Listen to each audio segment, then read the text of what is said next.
Good morning. It is still morning. Thank you for braving the rain to be here today. I'd like to welcome all my colleagues who are here today. They had a great couple of weeks in Albany, doing a lot of good work and getting a lot done, so I want to applaud them on their good work. And that includes what we're doing here today. I want to welcome Assembly Member Chuck Levine, who is chairman of the Elections Committee and was carried this bill, as they say, but he's long advocated for these reforms, as has the whole Assembly. We have Senator Myrie with us, who has gotten a lot of great work done just in his first few weeks. So congratulations to Senator Myrie. We're joined with our great Lieutenant Governor, of course, Kathy Hochul. Let's give her a round of applause for all her great work.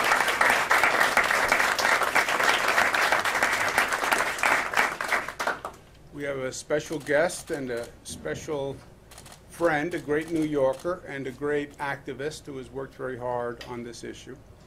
It's not his full-time job. He has a different job where he is a great actor and producer, as everybody knows. He recently did a movie on Dannemora and the Dannemora prison break that has done really phenomenally well. It's been nominated for like 12 awards. It's already won a couple of awards. And he has told that story in a phenomenal way. I had a small part in that series. Michael Imperioli played me. You know, everyone sees themselves in a certain way. So, you know, I was thinking, you know, Brad Pitt would have been good. I thought maybe a George Clooney, but Harrison Ford. But Michael Imperioli did a really great job. And that's something I would know about, actually. So I thought he did a great job. But Ben Stiller has been not just a professional success, where he's had extraordinary success, but he's never forgotten where he's come from, and he's always given back, and he's always worked to give back. And that's a true question of character, and we thank him for it. And our parents were longtime friends, so there's a connection there. Ben has obviously chosen to follow in the footsteps of his father, which I can only imagine would be very difficult to do, but sometime we can talk about that. The time we're at governmentally is truly a critical time. It's not just about what New York does for New Yorkers. It's what New York does in this moment in history where we have a federal government that is hell-bent on rolling back individual rights, civil liberties that we believe are essential here in the state of New York.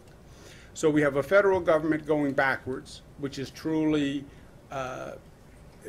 characterized by regressive policies, by their own words. Everything they talk about is we want to go back to the good old days, back to the good old days, back before Roe v. Wade, which would take women's rights back 47 years, back before we had the LGBTQ rights that we have today, back before the union movement was strong, back before we had all these annoying environmental protection laws.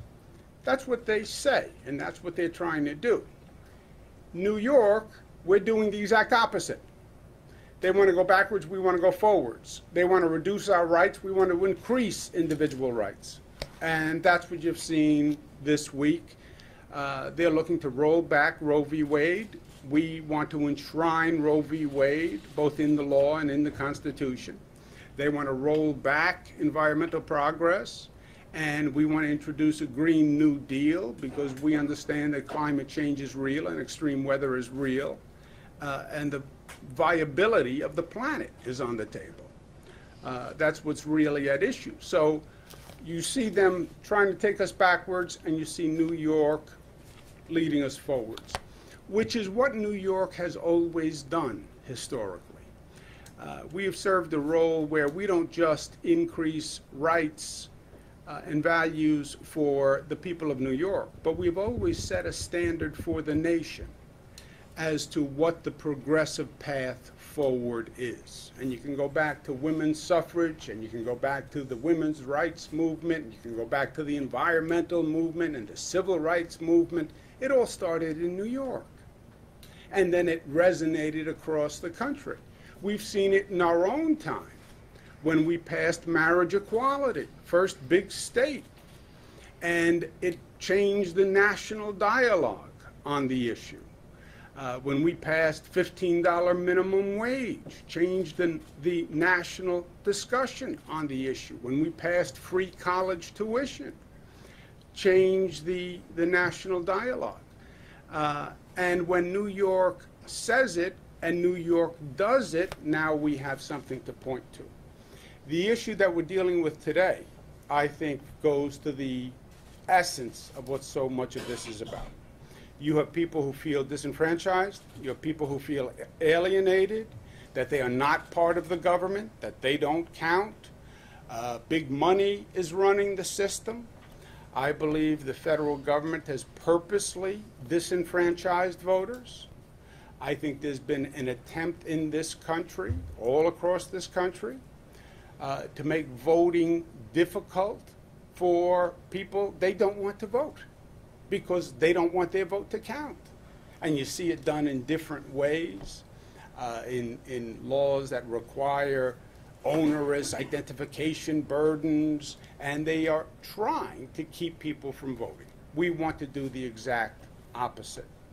And we've been trying for many, many years to pass voting reforms because the truth is New York's voter turnout is among the lowest. So we do have reforms to make, and we've been trying to get them done, and now we have. We have more to do, but the reforms that we're talking about today, that I'm going to sign into law in a few minutes, are going to make a really, really big difference. The early voting is going to be transformative for the system.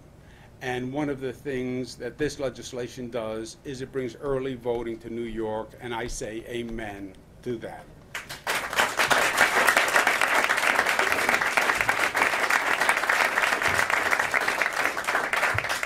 We will have one primary date election rather than having separate elections. We will have pre-registration for young people, so it'll be easier to register, and that's what this law does. It closes what's called the LLC loophole that not everybody is aware of, but it's one of the egregious violations that was symbolic of big money's role in campaigns, and that loophole will be closed with this law. I'm going to propose we get a couple of other things done before we finish this session. I believe we can move towards online voter registration. If you can buy goods and give your credit card and do everything online, why can't you register to vote online? I mean, no.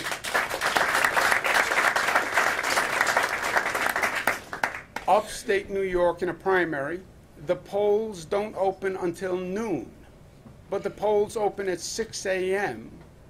In New York City and other parts of the state. Why? You want people to vote, open the polls so they can vote. And if you're really serious about wanting people to vote, let's make Election Day a holiday so people have the time to go out to vote. So I'm excited about what we have done. I'm excited about what we're going to do. And I'm excited that at this difficult time for the country, when the federal government is literally shut down, the only thing worse than a day when the federal government shut down is a day when the federal government is taking us backwards. So we have us between a rock and a hard place. Shut down or we go backwards. But New York is saying, no, there's a different way, and the way is to go forward. And that's what this country has always been all about. That is the American evolution. You live and you learn, you advance, you grow, you go forwards. You don't go backwards. Martin Luther King, the arc of the moral universe bends towards justice. Yes, if good people work to bend the arc towards justice. Not that it automatically bends. It bends because good people exert their will and they get involved and they vote and they express their opinion, and that's how society moves towards justice. And that is exactly what we have seen in New York over these past few weeks. So we are very, very excited about all of that. I'm going to turn it over to Mr. Ben Stiller now, who's, as I said, taken a particular interest in this issue. He worked very hard. He was exactly right. And I'm pleased to tell him his work was not in vain, that we're going to make it a reality, and we're going to sign this law. And with that, I give you Mr. Ben Stiller. Thank you. Very excited to announce my appointment as the governor's acting chief of staff. I look at my total lack of governmental experience as a plus. No, I'm really happy to be here and to stand with the governor as he's signing this critical legislation today. The governor stood by the film and television industry over the last 8 years in supporting tax breaks and creating a lot of jobs, hundreds of thousands of jobs for people in the film industry, and he really goes very far to make sure that productions come to New York, going as far as staging a Prison Break at Clinton so that we could inspire a series and have Michael Imperioli play you after Brad Pitt turned the role down. Really, he's always been there for the film industry in that way, and I really appreciated that when we were making our show, because it was hard to actually get access to the prison, and the Film Commission and the governor made that happen and allowed us to bring the dollars to the state and to also tell the story in a better and more realistic way, so I really appreciate that. And it gave me a chance to spend some time with New Yorkers upstate, and I grew up in New York. You know, to feel what they feel living in that part of the state and with the economy, which is in trouble up there. And you know, this issue of voting rights is very important for all New Yorkers. You know, it's fundamental to our democracy, and right now, as the governor was saying, the federal government is really, you know, not trying to help people have access to voting. It's really making it harder. And so I think these laws are a very important step, and are setting an example not just, you know, in the state, but for the federal government as well, as to what we should be doing in terms of having people have the access to voting so that they can, you know, really determine their future. So I'm really happy to be a part of this, and I want to applaud the governor and the legislature for doing what you've done to make this happen. So. And thank everybody else who's supported the legislation. Well done. Thank you. We'll turn it over to Senator Zellner Myrie, and I want to thank him for his good work on this and his rapid ascension into understanding how the legislative process works, and that at the end of the day it's about producing and product and making change and getting things done, and that's exactly what he did. Senator Myrie. Thank you very much, Governor. I'd first like to acknowledge some of my colleagues that are joining us today. We are joined by one of the bill sponsors, Senator David Carlucci. We are also joined by another bill sponsor, Senator Brian Kavanaugh, who's been a champion on these issues for many years. We are joined by Senator James Sanders. And we are also joined by Senator Anna Kaplan. You know, yesterday I had a freshman legislator experience. I took the Amtrak down from Albany, and it was delayed for about 3 hours because the engine had died. And I couldn't help but think that if I had to make it down to the city to vote and was dependent on this, I would have lost that right through no control of my own. And it is why it's so important that we are signing pieces of legislation like early voting today that opens up the opportunity for folks to participate in their democracy. It is the foundation of our democracy, and I could not be more proud to sit here as the chair of the Senate Elections Committee in signing these laws into legislation. I really want to thank our Majority Leader, Andrea Stewart-Cousins, who made this a priority for our conference to pass it on the first day of business in the legislative session. I'd also like to thank our colleagues in the Assembly who have been passing these pieces of reforms year after year after year, and who now have partners in government willing to sign it. And I really want to thank the governor as well, who has been a champion on these issues for many years, and we're really showing the rest of the country. I know everyone's transfixed with the chaos emanating out of 1600 Pennsylvania Avenue, but today we stand as a united government here in New York under the leadership of the governor, showing that we can do the business of the people. So it is a truly historic and extraordinary day, and I'd like to also thank the advocates and the activists and the voters who have been pushing for this and who have made today a reality. Thank you. Thank you. Thank you very much.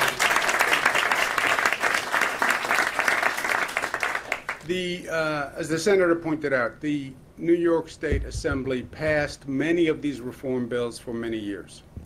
And we'd have great arguments in Albany, but ultimately we had a Senate that would not pass these reforms.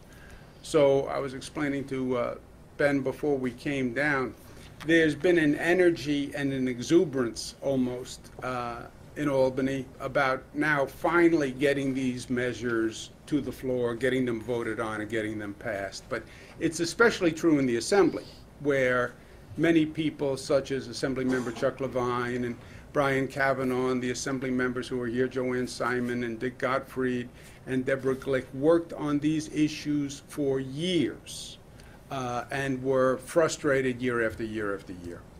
And now we see a new reality and we see things happening. And with that, Assemblymember Chuck Levine. Thank you, Governor, and thanks for your good work, and thanks especially to our wonderful Lieutenant Governor who fights for what's right and what's just every day. And to Ben Stiller and to my colleague, Senator Myrie. Senator, thank you, because we don't have to pass these bills again every year in the Assembly. So these are not the easiest of times. These are crisis times for Americans. But Americans and New Yorkers have always risen to confront the crisis and master it. And that's, I think, what has happened here. So many thanks as well to everyone who's here today who has fought. Some of you have fought for many, many years to preserve the cherished American right to vote, and now we expand it. So I also want to thank my colleagues in the Assembly, some of whom are here. Robert Carroll is one of the sponsors. And we can give him some applause. Joanne Simon is another sponsor. Thank you, Joanne. And Jeff Dinowitz is another sponsor. Thank you. Joining us as well are a couple of other real fighters for human rights. And those are my friends and colleagues, Deborah Glick and Richard Gottfried. Please give them some applause. Our democratic process depends on our ability to make sure that we can vote and that our votes count. But for too long, our laws have been stuck in the distant past, making it more and more difficult for our fellow citizens to actually go to the polls and to vote. We should, and we all know this, be making it easier for New Yorkers to vote. After all, voting is a right. It is not a privilege. And as the Supreme Court said about 140 years ago, it is the essential right. The right to vote is the methodology from which all other rights emanate, and it preserves all of our other rights. So as chair of the Elections Law Committee, I could not be more pleased, I could not be prouder to be here today. And on a personal note, as the grandson of political refugees from the tyranny of Tsarist Russia, voting in the House I grew up in wasn't a privilege. And it was even more than a right, it was an obligation.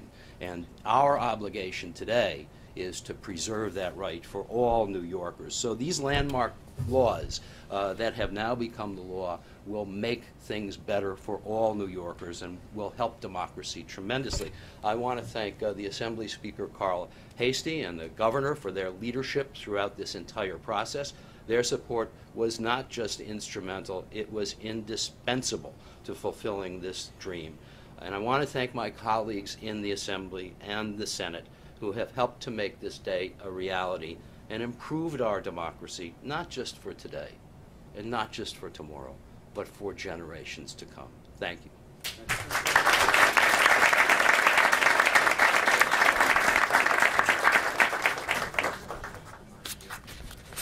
Okay. All that's left is the signing, as they say.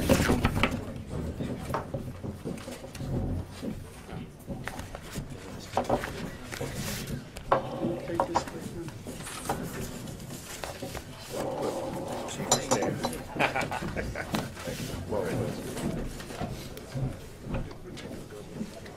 Bill's down. Bill. We ready? No, we're not. Can we get some of the photographers to go down a little bit? Still's dead center.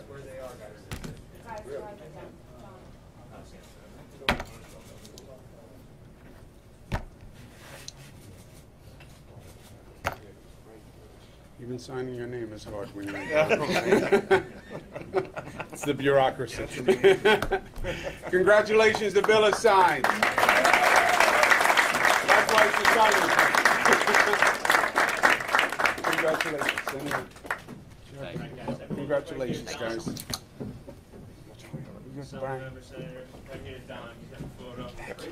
Congratulations.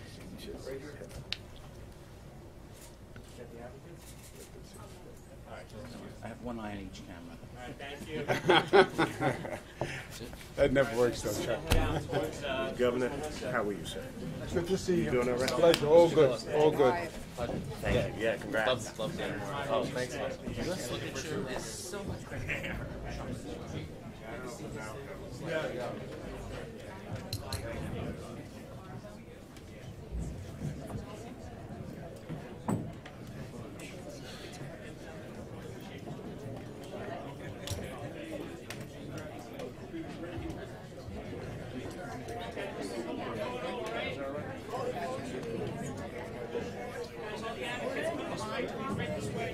And then they'll leave and they'll go back to you.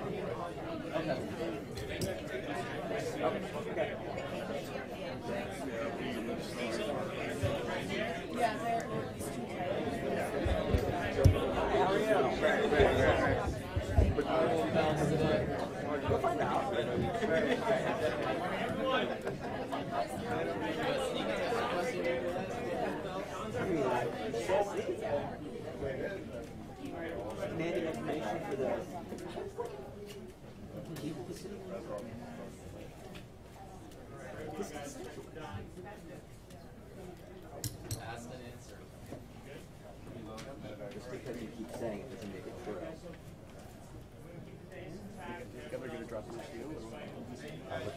Yeah, everyone will take a seat. We're going to do a few on-topic questions.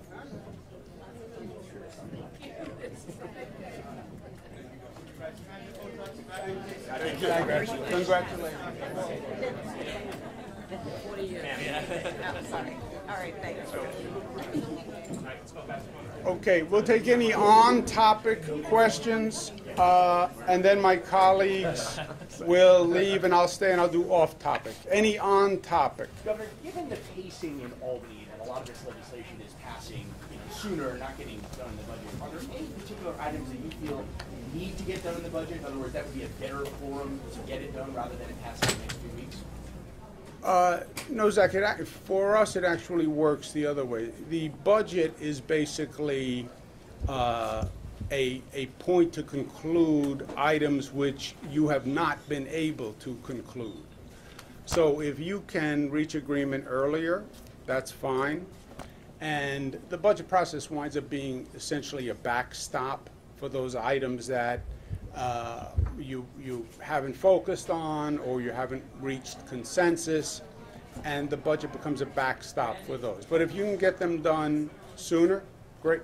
But is there anything you foresee having to get done there that's either too contentious or there's different versions? Well, there'll be bills that are more difficult by definition. The ethics reform is going to be harder. The lobbying reform is going to be harder.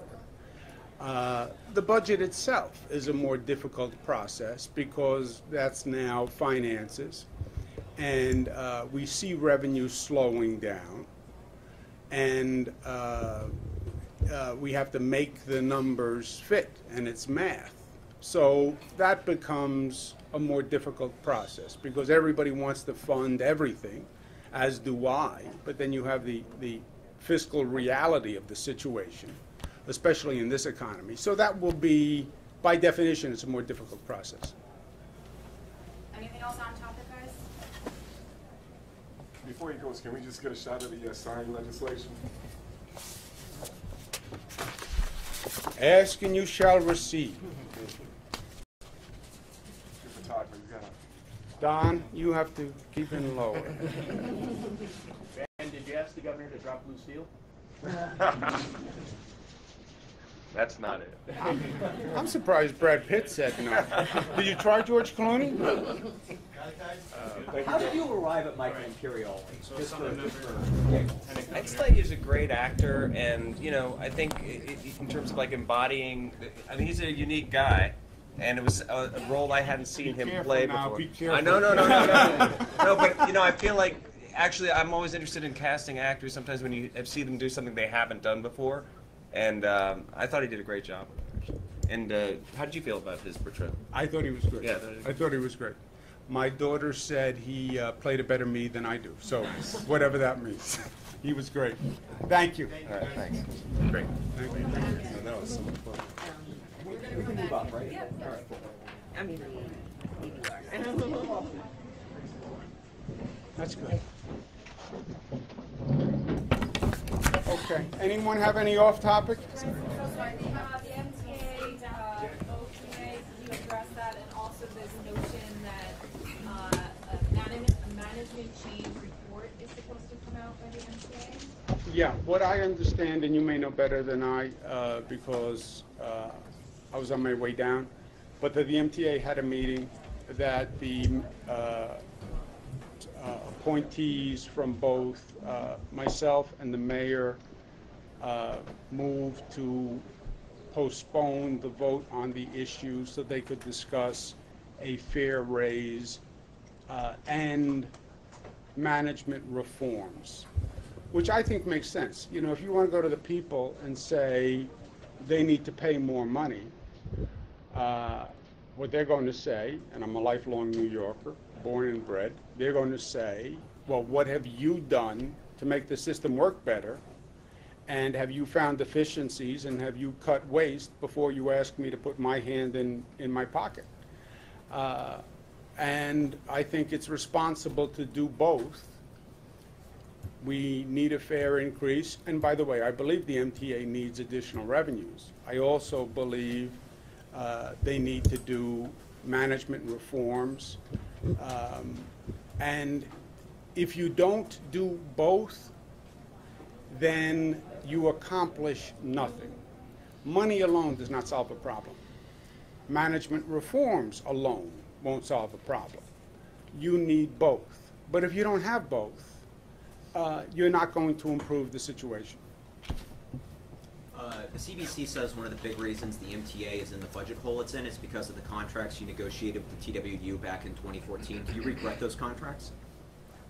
The MTA contracts with TWU? Yeah. They're not state contracts, they're MTA contracts. Well, you negotiated them. No, the MTA negotiated them. Claim credit for negotiating the labor piece. I helped, but it's their contract, their negotiation. Look, Contracts in the state?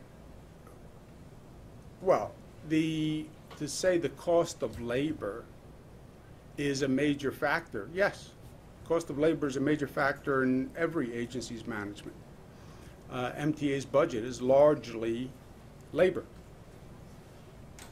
Governor, the $200 million penthouse that was signed on Central Park South yesterday, what do you think that says about the state of inequality in New York? And do you think the owner Can you ask the question again? The $238 million penthouse, the most expensive piece of property ever purchased yesterday on Central Park South. What do you think that says about inequality in New York, and is the owner paying his fair share? Well, look, there is no doubt that we have the worst income inequality ever and the greatest polarization of wealth ever. This state happens to have a millionaire's tax. It happens to be the second highest millionaire's tax in the United States. Only California has a higher millionaire's tax. We're seeing now a drop in our revenues. We believe that may be attributable to the fact that the federal government did tax reform that had a provision called SALT, where it removed the state and local deductibility over $10,000.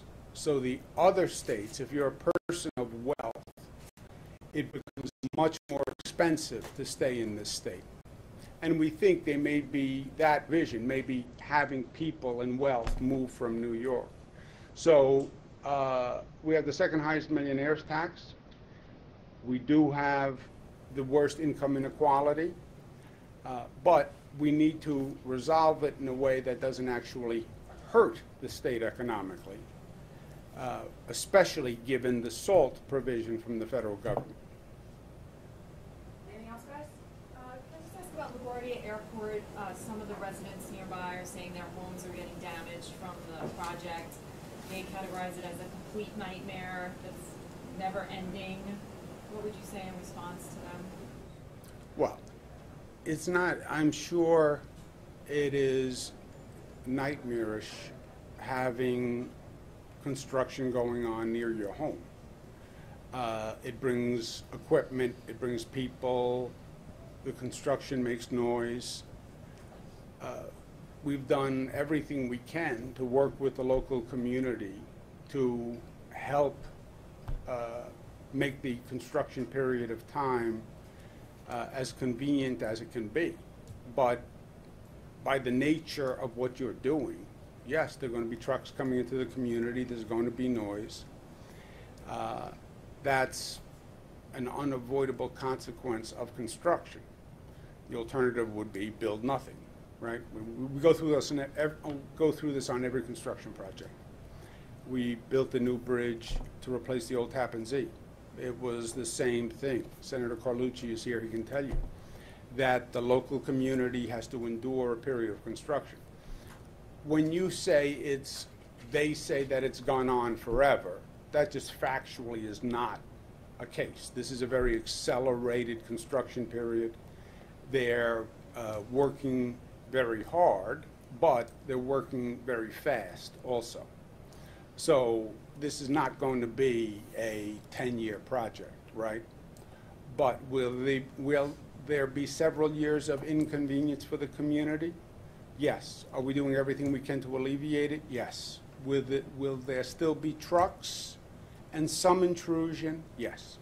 Governor, it appears the legislative... But the good news is, excuse me, they're going to have a much better airport, which will be much better for the community, because right now the traffic backs up and goes all through the community. You have people looking for parking in the surrounding community.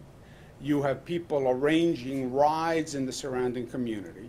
When the airport is completed, there'll be a tremendous upside for the surrounding community also. So yes, you have to go through this difficult period, but the new airport will serve not just the customers of the airport, but it will also be much better for the surrounding community. It appears as though the legislators will take up some gun control measures next week. I'm curious, what do you think still is outstanding that either didn't get done as part of the SAFE Act? And did the SAFE Act include a ban on bump stocks, or does that have to also be addressed in legislation? The ban on bump stocks, I'll give Alfonso a moment to think about it. SAFE Act was the most aggressive gun law in the nation. And remember, Zach, when we passed it right after the Sandy Hook massacre. And I took a tremendous amount of political heat for passing it. And the criticism was that I was overreacting to a one-time, once-in-a-lifetime event which was the school shooting in Sandy Hook, Connecticut.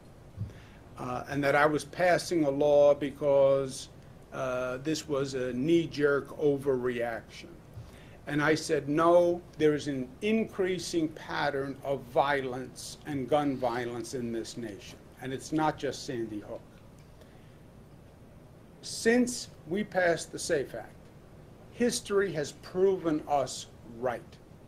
We've had more shootings, more mass shootings, more school shootings than ever before. So we have proven that gun safety laws are needed. And I think we've also proven that gun safety laws can exist without the jeopardized or dreaded fear of a slippery slope. Really, they're trying to take away our guns. Nobody's trying to take away guns from legal people who are mentally healthy. And that's what the SAFE Act said. Sportsmen, hunters, they still have their guns, they're still shooting, that's fine. But people who should not have a gun because they can't get through a background check, people who are mentally ill, they shouldn't have a gun. I think the red flag bill adds improvements to the SAFE Act. The waiting period, 3 days to 10 days, for those people who don't pass the background check. It's not for everyone. It's for people who don't pass. That makes sense. The red flag law itself, where a teacher or family member who believes a person may be a danger to themselves or others has the ability to go to a court. In all of these, not all, but most of these school shootings, the teachers say after the fact, I knew the student had an issue, but there was nothing that I could do. Why? Why? Bump stocks, I could argue were in the SAFE Act, right, but for the sake of clarity, we would codify it separately. Is that correct? Correct. So the SAFE Act bans the use of bump stocks, essentially affixing it to a gun, but it does not effectively ban the purchase or possession of a bump stock. So what we're looking to do is take it a step further and ban the possession and or sale of a bump stock.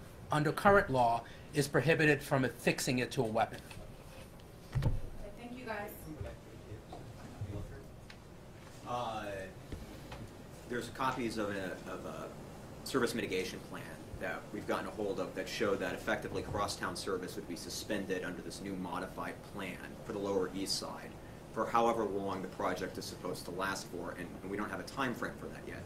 So, one, I'm curious, do you have a time frame for how long this construction project is supposed to last now under the plan that you commissioned through the university professors? And two, what do you say to Lower East Side residents who are going to be cut off from crosstown service under the new proposal?